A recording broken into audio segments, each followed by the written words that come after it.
التركات التانية في الحلقة التانية هنتكلم عن تكنيك الستوب موشن. طبعا هو دكتور عاطف مفيش خلاف ان هو كان يعني دخل شال ليلة مش ليلته، وعشان كده لما جم طلبوا اجازات كتير منه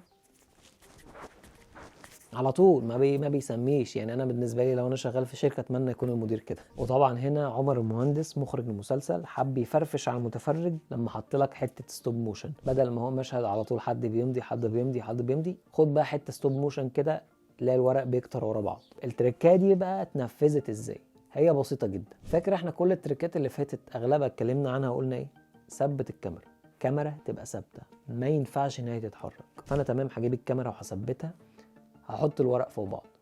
ممكن اعملها كفيديو، يعني انا ممكن اخد مثلا الفيديو يتحط وبعدين اعمل قط والزق فيه فيديو تاني نفس تكنيك الجامب قط بالظبط، ولكن الاحسن والاجمل اللي انا اخدها كصوره، صوره ورا صوره ورا صوره ورا صوره. صورت 3 4 5 صور ورا بعض، حطيتهم ورا بعض تك تك تك تك، انتهى الموضوع. بس الحلقه اكيد لسه ما انتهتش فاحنا هنعمل التكنيك ده زي ما احنا شايفين، 3 4 صور ورا بعض طلعوا لي المشهد بالظبط زي ما هو طلع في المسلسل. والغرض منه زي ما قلنا فرفشه كده، بنروق على المتفرج عشان ما يملش، والموضوع فاني والمسلسل فاني والحلقه فاني. ولو انت حابب تعرف الفرق ما بين تكنيك الجامب كات والستوب موشن ممكن تشوف الفيديو دوت لو انت على اليوتيوب، او هتلاقي الفيديو موجود في اول كومنت لو انت على الفيسبوك. ما تنساش تعمل لايك لو الفيديو عجبك، وما تنساش تعمل سبسكرايب لو انت اول مره تشوفني، وتفعل جرس التنبيهات عشان يوصلك كل جديد.